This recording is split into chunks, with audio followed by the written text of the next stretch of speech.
Give the preacher some space. That's your command to obey today. Oh, maybe not exactly the way that you think about, though, but give the preacher some space. So, what happened with the Israelites as they were going into the promised land? They wanted to make sure, if you remember, there were 12 tribes that would receive an inheritance. One of the tribes, the tribe of Levi, they did not get any land. And this was the priestly tribe. This is the tribe that's supposed to assist the priests, service of the tabernacle. They did not get their own plot of land that was for them as a tribe. But instead, they were supposed to be spread out all amongst the tribes of Israel. And there were 48 cities that were given to the Levites to live in. And so the idea is that they would spread the Levites all over the land of Israel. Why? So that the Levites could teach the nation the ways of God.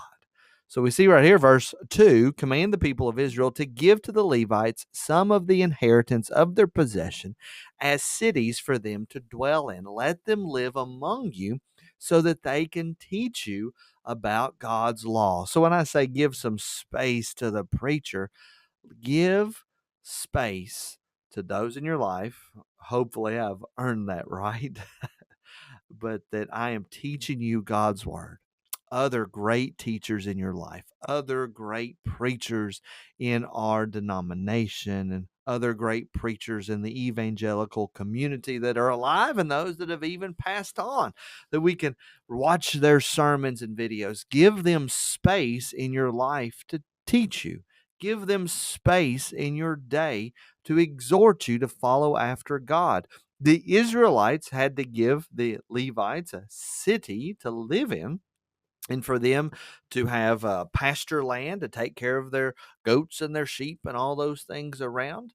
But the Levites were there to teach them the things of God. So I say, give some of your space to the preacher, not just on Sunday morning and not just on Wednesday night or some sort of small group Bible study, but even as you go, rather than listen to the news, why don't you find a good 30-minute sermon somewhere and listen to somebody exhort you and encourage you in the ways of the Lord. Give some space to the preacher. I like that one. And I know I need that. I need a preacher. I need people preaching to me all the time.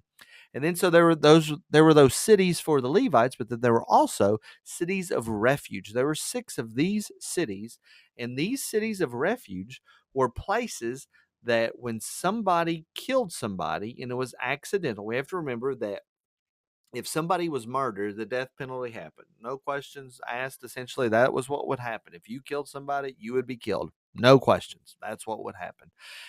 But if it was an accident, there was provisions for that. If you did it on purpose, you would definitely be killed. That the death penalty would happen. But if it was on accident, there were arrangements that could be made. But the police force, if you will, was the family itself. And so what would happen is if you accidentally killed somebody, the family may rightfully kill you before you sought any sort of justice. So that's where these cities of refuge come into play.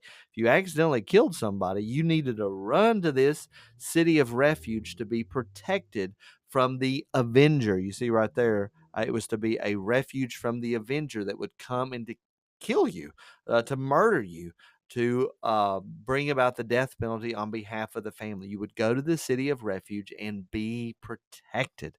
And then they would go through a proper trial, if you will. It's the best way to explain it, to determine whether or not this was done on purpose or if this was truly an accident. And aren't you great? And there's great details about how these cities of refuge were to operate. And aren't you glad that we have a refuge?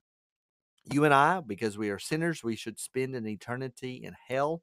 But instead of being given what we deserve, we go to our city of refuge, Jesus Christ. We go to him and we are protected from the wrath of God. He absorbed it for us, and we get to spend an eternity with him. Why all these rules about this? Because God dwelt in the midst of his people, Israel. God was right there. And folks, if you're a believer in Jesus Christ, God is dwelling right in your heart and your soul. And he's dwelling in the midst of his people today. I pray that's been a blessing to you. See ya in the next video.